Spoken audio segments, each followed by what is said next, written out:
Free audio post-production by alphonic.com.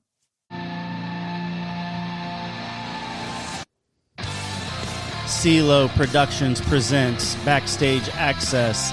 I'm your co-host, Scott Lowe. And I'm your co-host, Tony Gonzalez. And in this podcast, we discuss all things in the world of Christian music and entertainment. All right. Thank you for joining us this week on Backstage Access. Our guest tonight is Doug and Douglas from I Against No One. How are you guys? We're good, man. Thank you for having us. Yeah, doing real good. Awesome. Thanks for coming on, guys. We appreciate it. Yeah, so we got both Dougs here.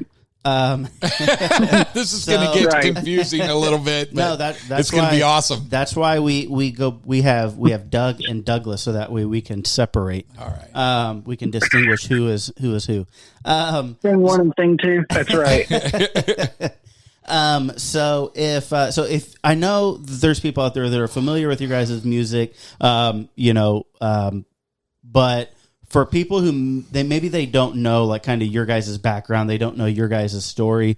If you don't mind, just kind of each of you, if you could just kind of share your testimony and kind of how you got started with the band.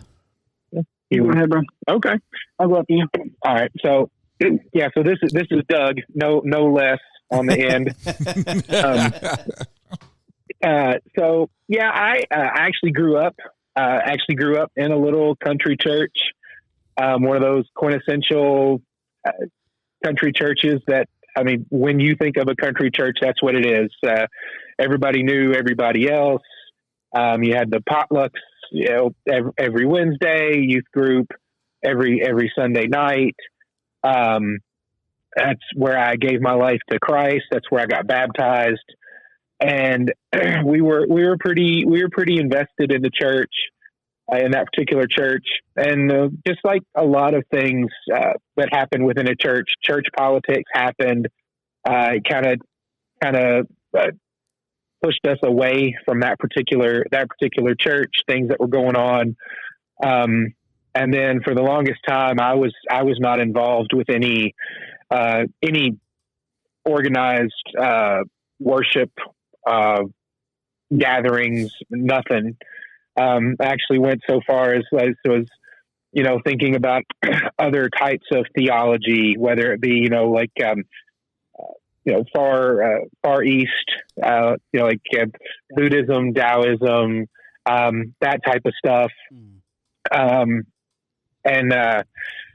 high school, it was just one of those times you're thinking, well, I know there's something out there, but what if it's not what I've been told, my entire life growing up. And then, fast forward several years later, my wife, met the person who would become my wife. She was involved in her church that was a little country church. Quintessential, exactly what you would think of when you think of little country church. And she went, and that kind of, I went with her and just kind of started, getting my feet wet in it again. And then at some point, my mom and my nephew started going to a church here in Frankfurt, and he gave his life to Christ. They invited us to the baptism. Went to that, and that there was something about that church that I was kind of like, okay, this is a little different. And at the time, I was in law enforcement. I spent 17 years working uniform law enforcement, working the road. And actually, my second day in the police academy was September 11th, 2001. Oh, so wow! The day September 11th happened was my second day in the police academy. Oh, so that definitely added to the experience of basic training. Oh, I bet.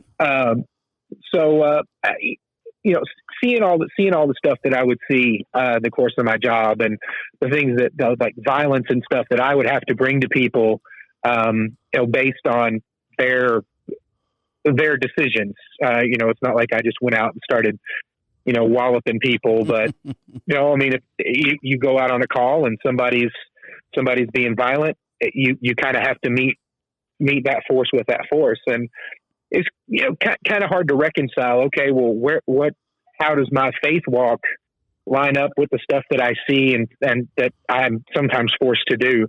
Right. Mm. And, there was a guy who was at the church that we wound up going to for a while. He was a homicide detective out of Lexington, Kentucky. And I would go to church. I worked Sundays, but I would go to church. I'd sit in the back row with my little earpiece in my ear so I could hear the radio traffic. And I'd sit there, and the homicide detective and his wife were kind of telling a little bit of their story. And I was like, okay, all right, I'm here at this particular point, not by happenstance.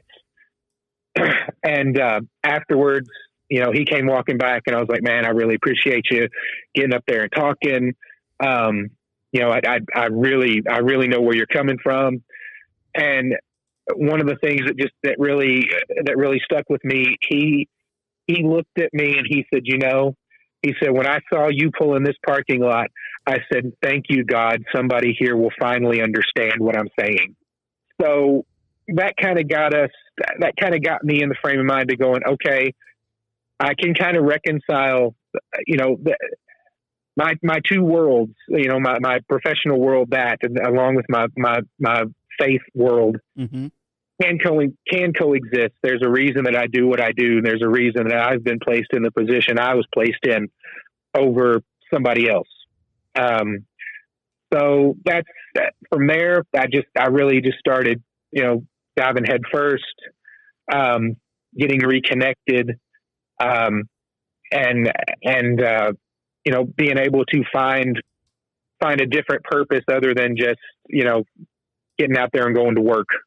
And I used to say that as far as my work on the police force, and also the stuff that I would do in church, I would say I fight the fruit and the root of the evil that was happening.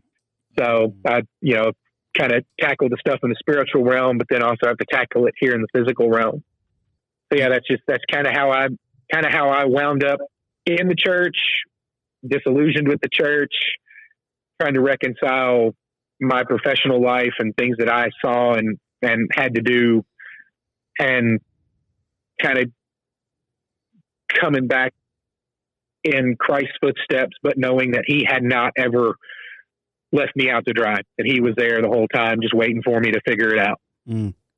Absolutely. I mean, I think that churches need to go back to that, man. Like the old school, when it was, you had the traditional church building with a little steeple on the top, and oh heck yeah, it was like, oh my goodness, you had like everybody together. Like there wasn't like kids going into a separate room. Like families were together.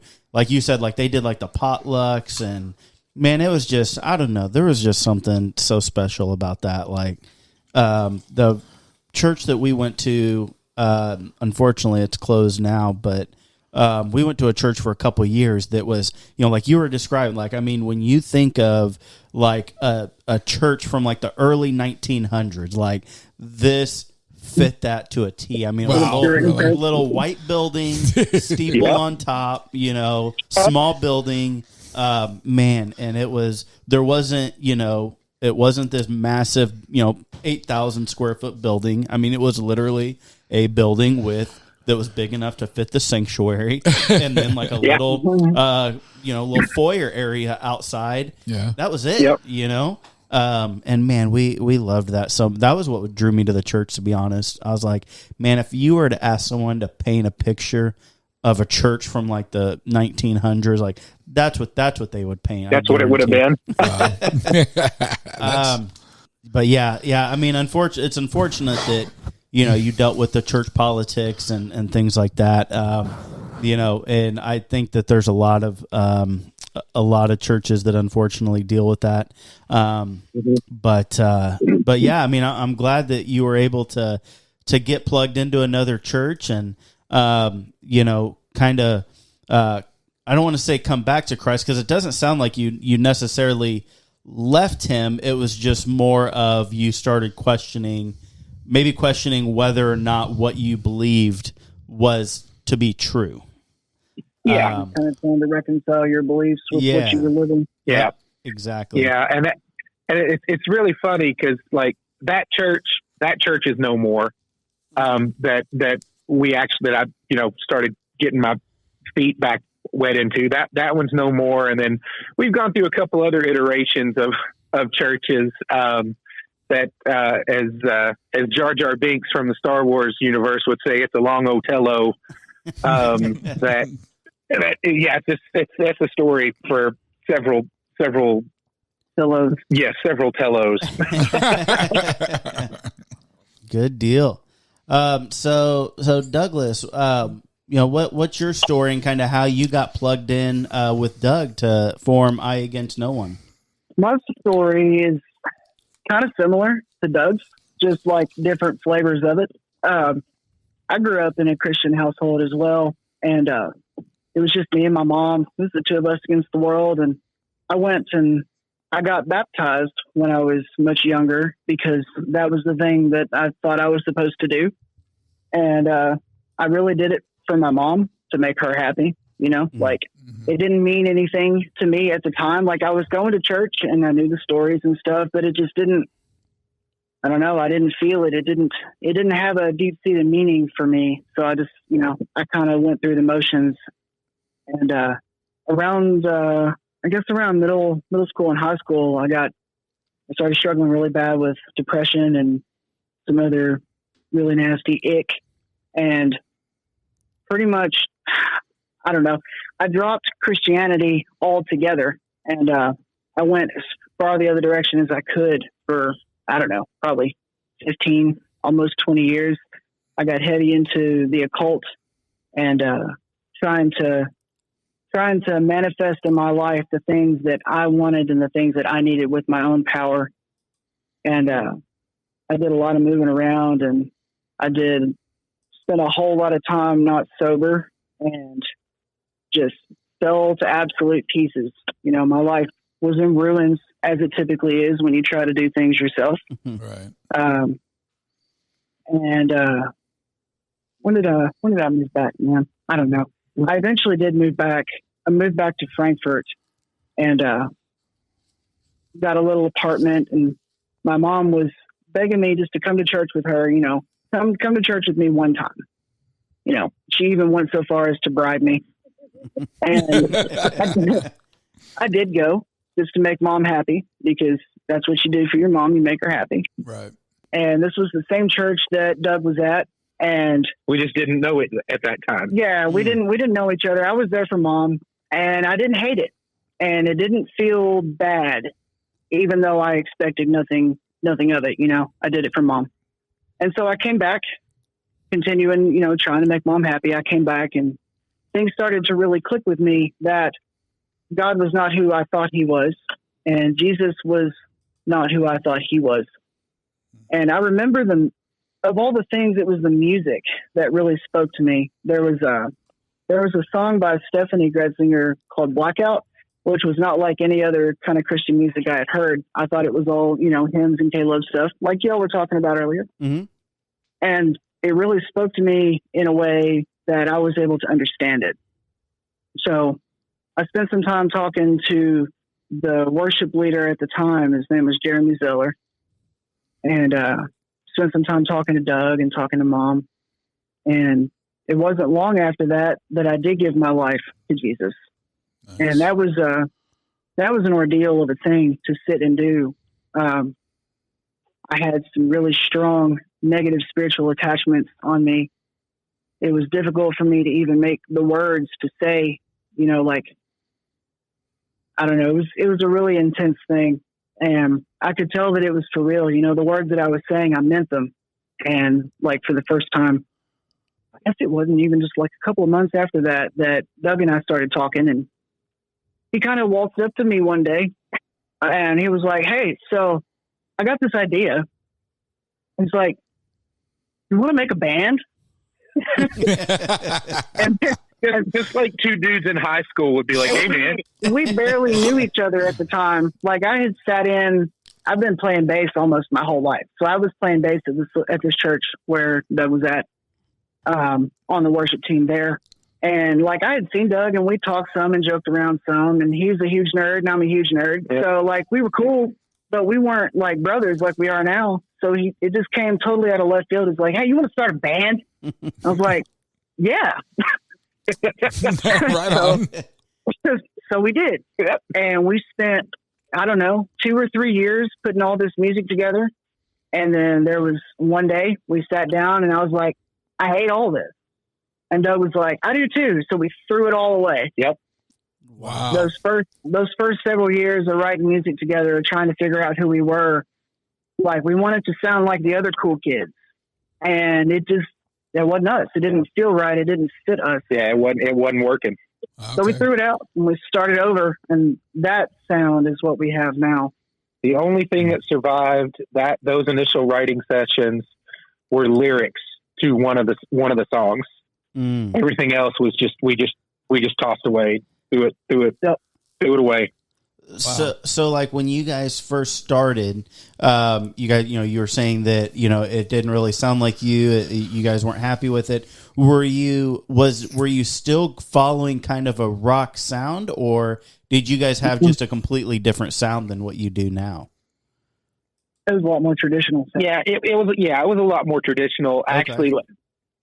Traditional rock. Yeah. Sorry. Yeah. One of the very first, like, really, really rough acoustic demo that we did of Breaking Me, which is on the EP, the only thing that survived were the lyrics from that. But the first initial acoustic demo I played for Josh and Jared and TJ from the Protest.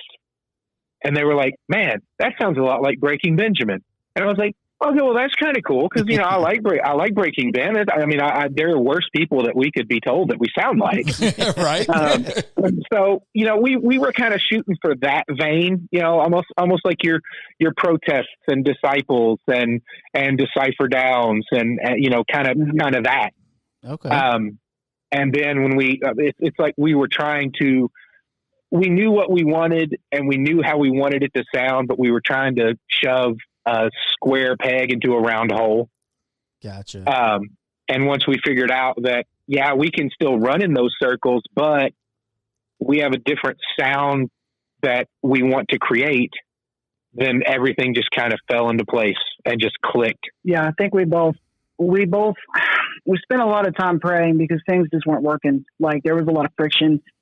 Trying to make the music happen, and we sat down and we were like, this is not our voice.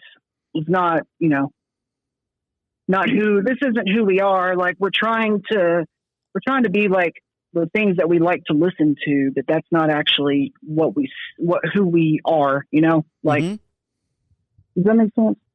Yeah. I mean, and I think sometimes, especially, if you guys get together as a band, I would assume, not knowing each other, like not being super, super close, I would imagine that there would be that process of trying to figure out, not just like understand each other, but understand who you guys are as musicians and the direction that you want to go. Yeah, for sure. And because, we talked to another band, I believe it was Tricord. Okay. And they were sharing that, like, they changed their sound because they realized, like, after doing it for a little while, they realized, like, this isn't us. This isn't our sound. And so they decided to go with a heavier, just heavier lyrics, heavier instruments. And, they just totally just kind of revamped. In their words, they said that they started out, being the 98 degrees sounding. Oh God! What happened there? but they changed that, and so I would assume that would be a similar process for you guys, is just taking that time to figure out who you were, as musicians, what you wanted to sound like, and what made sense. So when you guys, the very first time you guys got together and you kind of started, what year was that? 2016, 2017, something like that, maybe. Oh, okay. Gotcha. Okay. So you guys start, 2016 ish. And when was it when you guys really let me ask you this. When you guys first started in that 2016, did you guys have the name Eye Against No One, or had you guys gotten to a name at that point, or were you just, kind of writing and trying to figure out your guys' style? Yeah. So the name, I had actually had that name come up way before I met Douglas. Oh, okay. I was just, you hear different band names, and I was just kind of kicking some stuff around, and I was like, Eye Against No One sounds kind of cool. And then just kind of put it on the back burner. And then, when we got together, start talk about wanting to make a band and blah, blah, blah. And then names came up. I was like, well, you might think this sounds stupid, but this is something I've had kicking around. And he was like, oh yeah, I like that too. So there it was. Everything that has happened has been, there's no other way to put it other than this spirit led. Oh, okay. Just from how the songs come about, the music, the lyrics, the directions that we've taken. There have been times that we have tried to force it, and I end up throwing it away. Yep. Things just get tossed. I delete way more stuff than I keep, for sure. Mm-hmm. But then the stuff though that comes out is we're sitting in my home office and just sitting there, and we're playing the stuff over and over. Douglas is noodling on the guitar, and I'm sitting back there listening, and then lo and behold, here come the lyrics. Here comes the basic outline of the song, and then boom, here's this next single. Wow. Yeah, but he's right.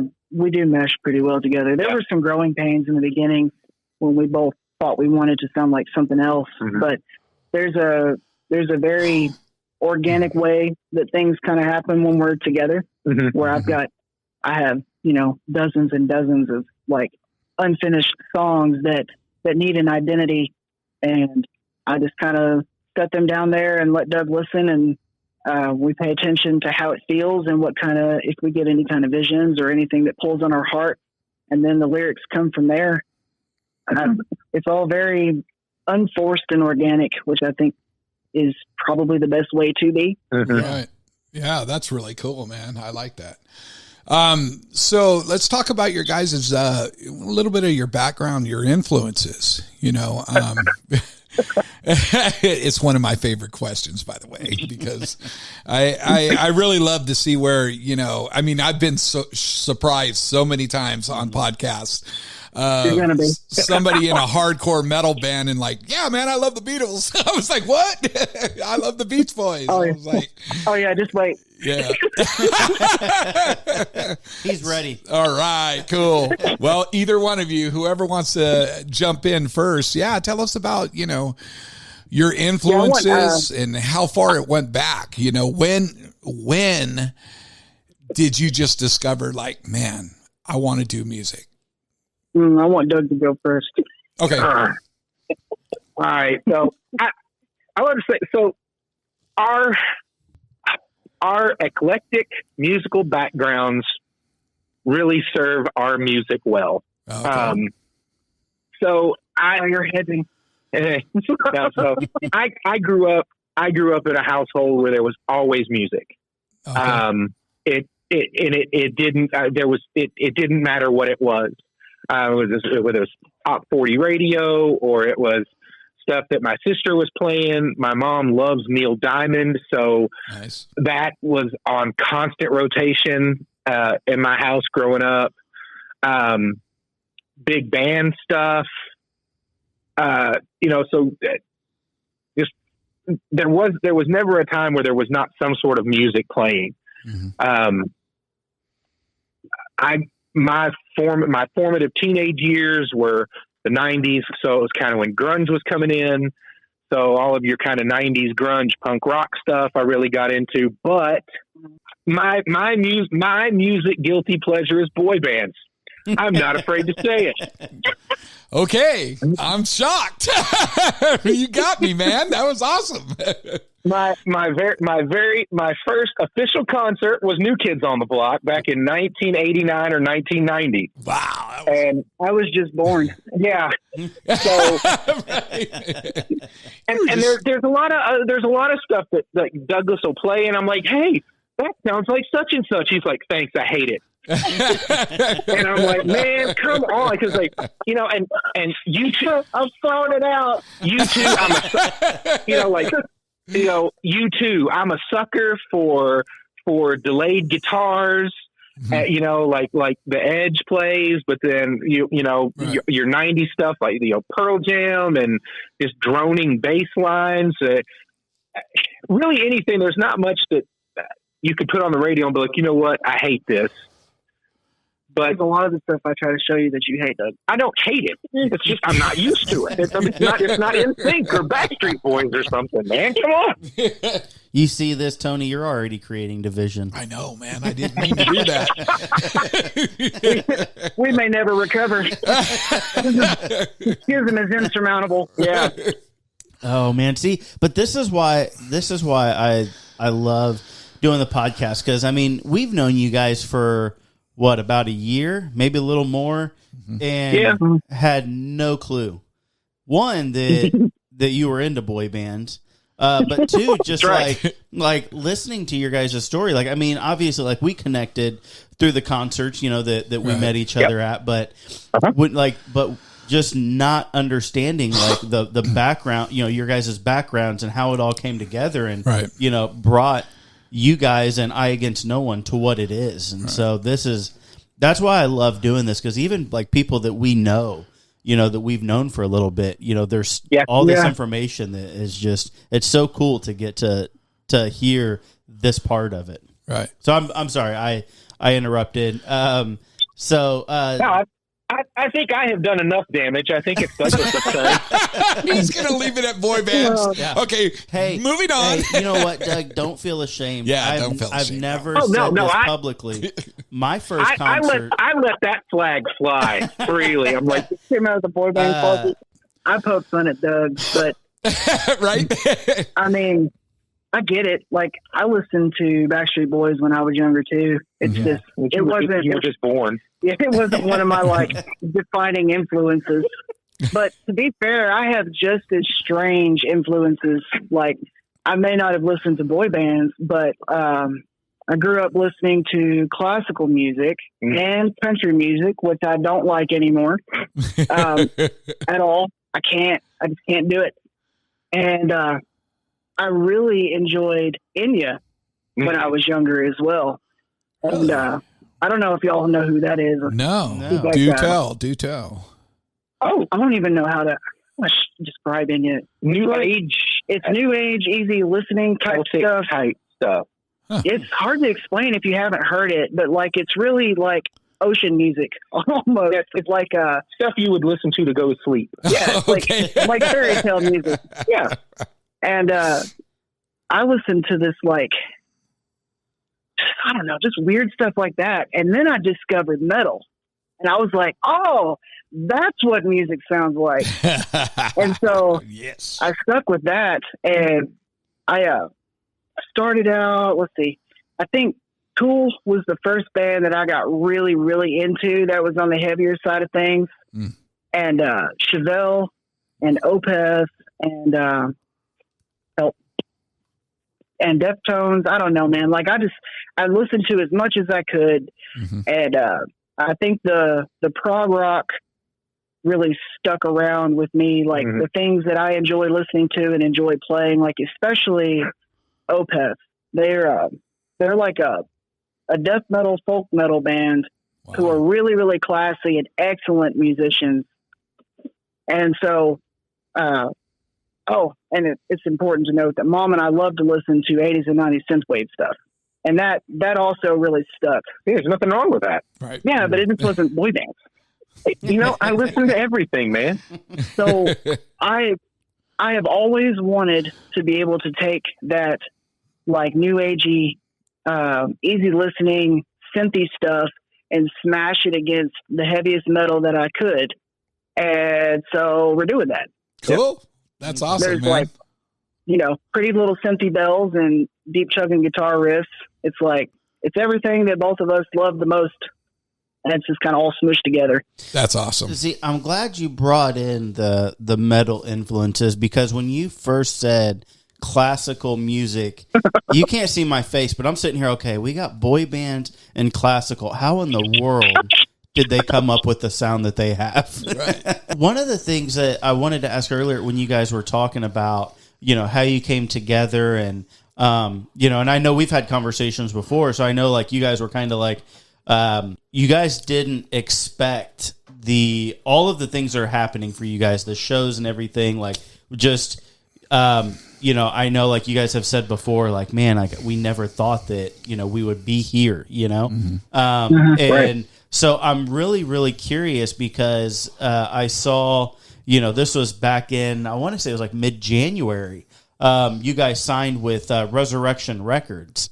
Yeah. So what was your feelings from that? Like, starting the band and you're unsure if it's going to work and what's going to happen. And so when you guys kind of got to that point where, you're sitting there with Aaron and the team and, you're signing with them, kind of what was your guys' mindset, or kind of what thoughts were running through when you guys had that opportunity? Definitely not expecting any of it. The way that the shook out, it was a couple days into January, and we get a message come through the I Against No One Facebook Messenger.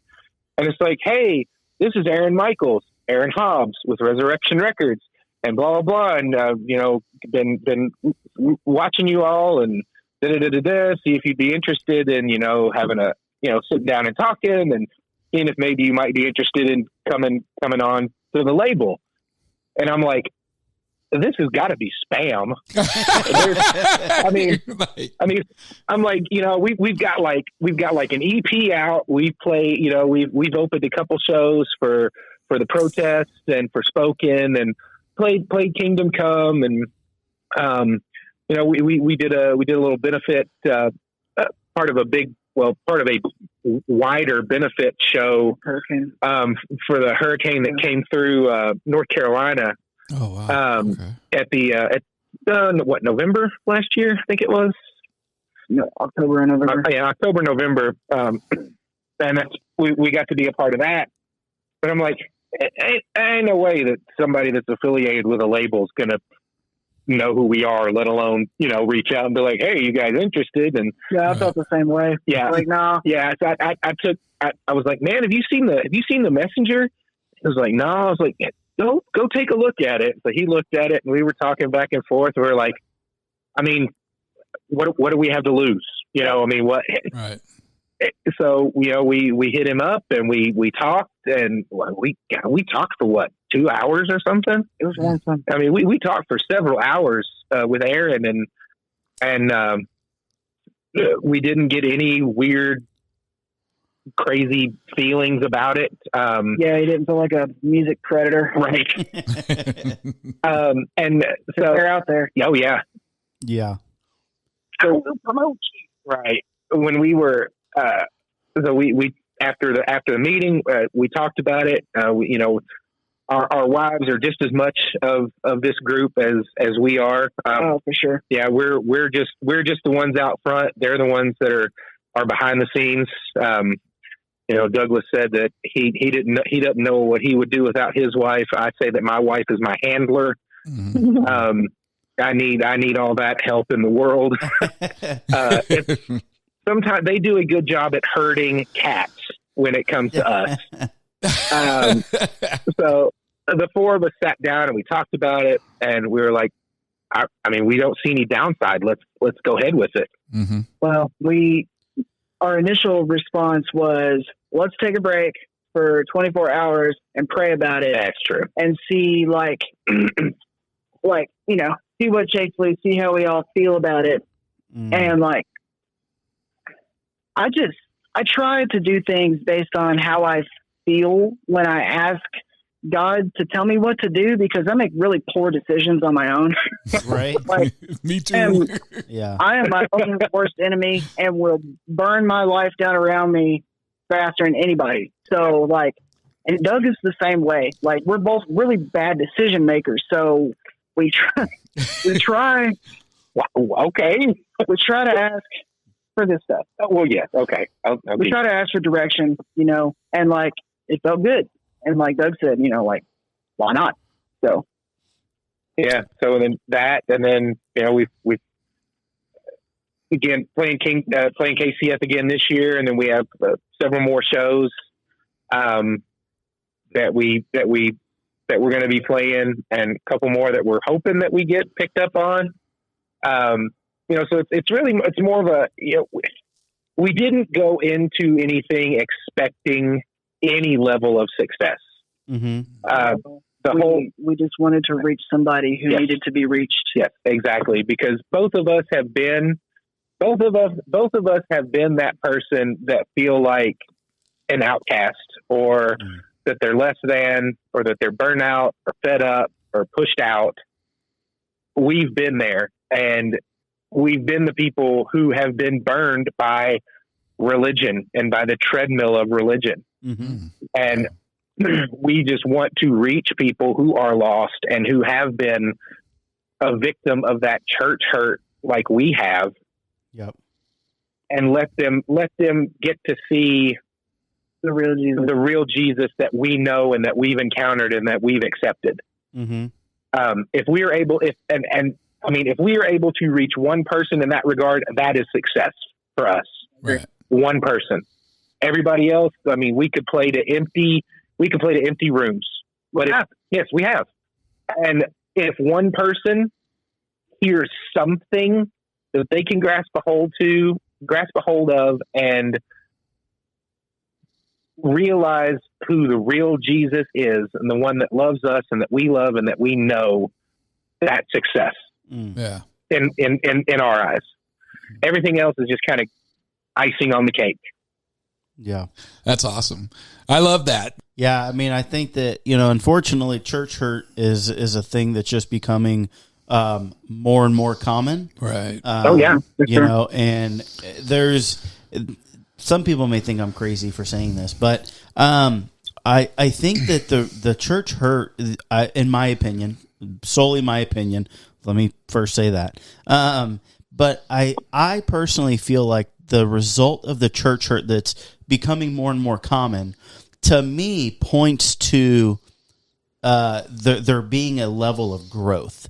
Because again, when you dig deeper and you know, like, and you're growing in your faith, like, I feel like that opens you up more to be hurt. Whereas I feel like maybe we didn't hear much about church hurt in the 70s and 80s because church was a tradition. Yeah. It was just something that was what you did. Yeah, that's what you did. Yeah. Grandparents and, you know, like that's what they did. Every Sunday you were at church, right? And so there wasn't really like there wasn't the level of growth and development like everything we have now. And so, like, I know for me, the times that I've been hurt the most by the church were the times that I was trying to grow. Right. You know. Yeah, and I've seen that. I've watched that happen to you. Yeah. And it's really sad to see that happen. Yeah. When you're trying to do something so good, you know, and just you just get stomped on. Yeah. And it's like, wow, man, really? And it's you like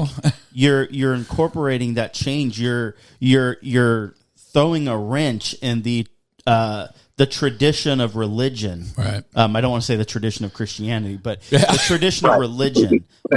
You know, because there's so many people who have this idea Christianity needs to look like this list of things, you know? Yeah. And that's not always the case. Jesus was not in a box. Jesus was not a cookie cutter, you know, what a typical Christian would say. Exactly. You know, and so that's why, like, for me, like, you know, we do so many things, and like, you know, I look back at the show we tried doing with Grave Robber, and you know, the church that we were going to do it at, we had the show planned, and then a few weeks later, you know, the church that we were going to do it at, the church says, hey, we can't have them play. the way that the masks that they wear, we can't have them play. You know, I've heard those same things. Yeah. And it's just like, you know, and so in my opinion, it's bands like you guys, and I told Josh this, you know, bands like The Protest and bands out there that are unfortunately, but fortunately, stuck in the place of too heavy for the church and too clean for the secular crowd. Right. You know, and so kind of in the middle, but I believe that provides opportunities for people who don't know Christ to be introduced to him. Right. People who wouldn't step foot in a church, people who don't want anything to do with what the church portrays Jesus to be. But when these bands come out and they do music and you have these loud instruments and just loud bass and, you know, and then, but they're talking about Jesus, I feel like it gives people hope that, man, like, okay, so outsiders, like, God does love the outsiders. God does love me despite my issues, despite my, how I look or anything. Like, there's nothing that is going to separate anyone from, like, God's love. Like, God loves everybody. And so I feel just released a song about that. Yeah. Oh, really? Okay. Awesome. That's cool. That exact thing right there. Those are the people that God seeks out deliberately, are, like you said, those people who are outsiders. Right. Yep. Yeah. I mean, and I feel like, and again, I mean, I don't want to throw a blanket statement. I'm not saying every church is like that, but I do believe that there's some churches that are still stuck in the tradition of religion, and they're stuck in these traditions, and they're not. People are gonna get on me about this, but they're not evolving to what Christianity is. Like, they're staying stuck. And so when I say evolving, I mean, like, Christianity is so much more than a Sunday morning sermon. Right. Christianity is so much more than hymns and, you know, your contemporary worship. Again, I love that stuff too. Right. But that's not what Christianity is. Because someone loves metal, because someone loves the heavy sound, doesn't mean that they're satanic. It doesn't mean that they can't love Jesus. Right. You know, and that's really what has drawn me to this crowd, and has really, God has given me a vision for my business that, despite the hurdles, despite where I feel like I'm not going anywhere, like, staying in the fight, because there are people out there that are confused and think that they got to be perfect. They have to have things put together. Right. They have to listen to a certain style of music. They have to dress a certain way in order for God to somehow, you know, love them. And that's just not true. Right. You know, and so if I gotta, you know, share that message by putting together concerts where windows are getting shattered and you know, somebody's like, calling the cops. That's what we're gonna do. Right. You know, we had the fire department called on us. Remember, at the City Rock Fest tour? That's hilarious. Sorry about that. But that's amazing. It's gonna happen again. But I just, like I said, there's so many churches that are just stuck in that, and I applaud you guys for going against the grain and maybe even going against what in your guys' own minds thought was possible, and saying, you know what, despite, you know, maybe, you know, where this is going to go, or how some churches may reject us, or, you know, some churches don't approve. I applaud you guys for sticking to it and being obedient to God's calling to continue in this music and trying to reach the people that you guys are reaching. Yeah. And I totally agree with everything you're saying. Like, it's okay to not be okay. Right. Yeah. You know, and that's part of the message that we want to share. Like, you don't have to be afraid of that either. Like, we're all human beings, and we're going to hurt, and we're going to fail, and we're going to screw up. And, like, that's okay. Yep. Yeah. Right. God is still there, and he always will be. Yeah. Yeah. It doesn't mean that he loves you any less, or that you're less of a person, or less of a believer or Christ follower or whatever. Right. It just means you're human, which, I mean, Right. It's awesome to hear you say that. It's affirming for us. Yeah. To hear somebody else say those things as well. Like, because I mean, in a lot of circles, I mean, we've actually got a kind of a song kicking around at some point that, I mean, in some circles we would be labeled as heretics for the way that we think about Christianity and the treadmill of religion, and actually just being a Christ follower and trying to emulate and show Jesus to people. There's a lot of churches here that we can't get any traction with anybody. It's really unfortunate. Yeah, my wife and I brought a show. Our first show we brought in was Summer Rock Fest back in 2017, and we tried to get all sorts of. We tried to get, reached out to so many churches here in the area, in our town, and then some other places, and not one of them wanted anything to do with it. Wow. We've been trying to do some community worship nights, all free. Yeah, all free. I mean, no, and if we try to take up a love offering, and then that goes to the people who were playing. But it was just like, it doesn't matter. We had hip hop people come in. We had just like regular worship. We had folk guys. We had metal guys. Yeah, I mean, and Roger and his crew from State Street came down, and Samuel did his DJ stuff. Oh, nice. And we couldn't get anybody from the area to even come to listen, let alone participate. Wow. And I'm sitting here going, guys, we're all fighting the same fight. Right. We might have different denominations, but in the end, it is to show people Jesus so they can experience the same type of freedom that we've experienced when we've accepted him into our life. Right. Yeah. So where's the competition in that? There shouldn't be any competition in that.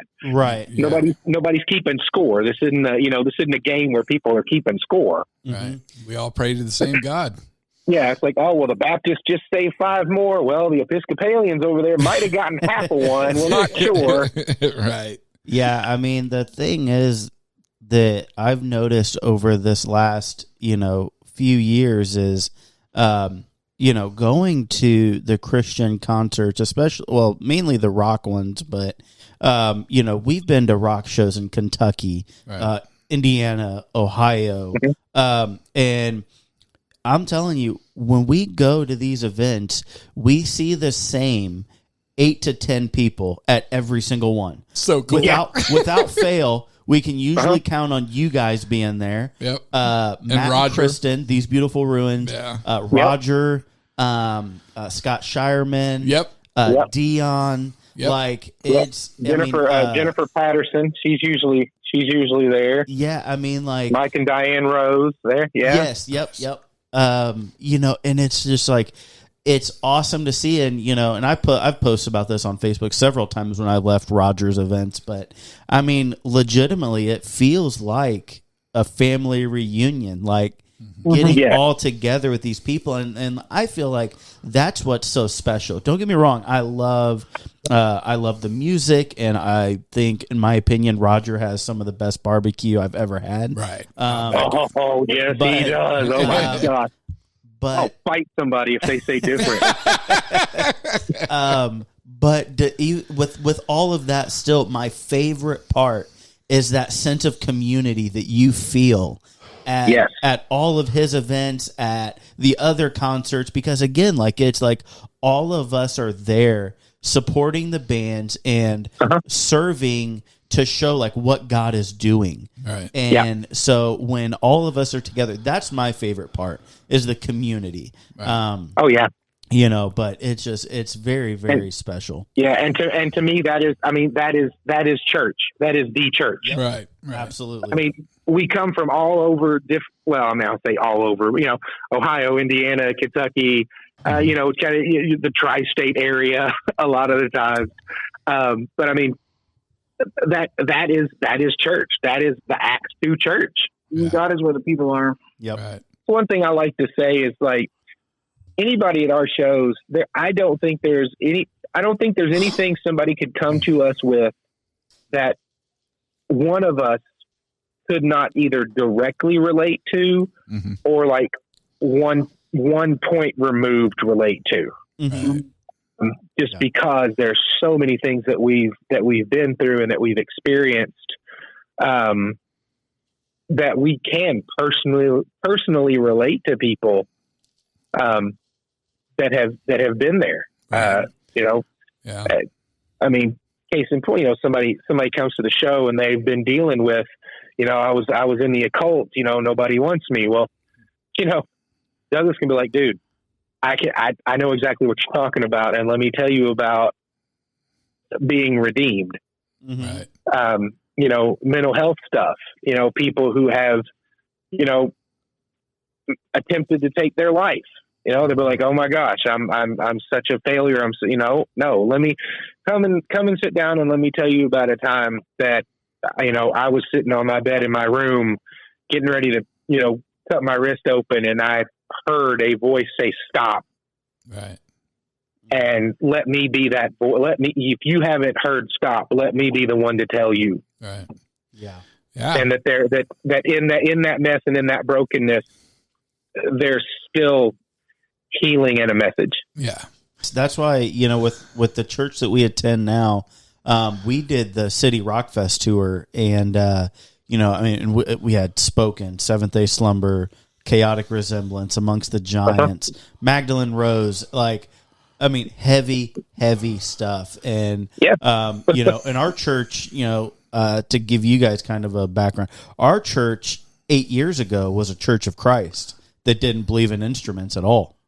Oh, wow. Okay. Yeah. So you're talking, going from a Church of Christ to 6 years later, you have that concert.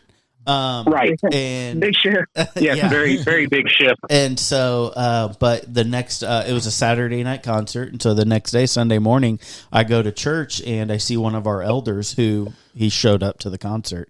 And so I went to him and I said, hey, what'd you think of the show? And I knew it wasn't his music. Right. I just wanted to be funny and ask him and see what he said. And he got this big grin on his face. And he said, it's not my style of music. And he said, but at the end of the day, whatever we can do to reach people with the Lord, I'm all for it. See, that's the attitude that they do. Yeah. And, Right. But that's what I'm talking about. Yeah. So we had how old is Charlie? 84, 82? Yeah, he's up there. Yeah. Oh, wow. Yeah. But I mean, that was his mentality. And he was there because he knew that, I told him that Joseph was going to do an altar call, and he came so that he could be one of the ones that if anybody came forward to accept the altar call, he wanted to be there to talk to him, to pray with them. That's awesome. He gets it. He gets it. Yeah. Yep. Exactly. And so, it's really, really important, what all these bands are doing. And, so I hope you guys feel that. I hope the other bands feel that, because it is, man. It's just a different generation. And, people are looking for something different. People are looking to experience Christ in a real, authentic way, not a way that they've been taught, not a way that their parents have told them, but genuine one-on-one relationship with Jesus Christ. And that's what people are looking for. Right. Yeah. So we really, really appreciate you guys being here with us. We've had a great conversation, and thanks for having us. Yeah, thank you guys. Absolutely, for sure. If you guys don't mind, before we get off the phone here with you, if you could just let our listeners know anything that you guys got coming up, anything that you're working on, and also how people can find you guys and follow you guys and stay up to date. So as far as keeping up with us, we have Facebook, Instagram. We do have a Twitter, but not much that happens there. Everything is I against no one, all one word. So when you type it, it looks like it's I against noon with an E. So we're holding down the old English with the unnecessary vowels at the end. Yes, but yes. So that's Instagram, Facebook is our main thing. We're not cool or doofy enough to do at a doofiness. We're doofiness, whatever. For TikTok, I don't think either one of us really have the patience for that. Yeah, I don't have patience for anything. Yeah, well, that's true. So yeah, Facebook, Instagram, I against no one, all one word. Our music is on all the streaming platforms. It's available. Yeah, awesome. Yeah, Amazon, iTunes, Spotify, all that fun stuff. Merch, we don't. We have stuff we have a site that's under construction. Yeah, we have a website that's it's igainstnoone.com. It's very rudimentary right now, but if somebody wants something, they can email us. That's igainstnoone@gmail.com. Oh, okay, cool. Luckily, we were not too many people have put those string of words together, so we were able to get the internet domain and the emails and everything else. So nobody had put that together. Could you imagine having to buy that domain from somebody? I know. They're like, "What do you want it for?" But like, don't ask me these questions. Just let me have it. But yeah, if somebody's interested, they can email us. Email, Facebook, whatever. All right, guys. Well, hope you have a great night. And again, thank you so much. Yeah, thanks again, guys. You guys are awesome. Thank you. All right. Thanks a lot, guys. All right. God bless, bro. Yeah, you too. Bye. Bye.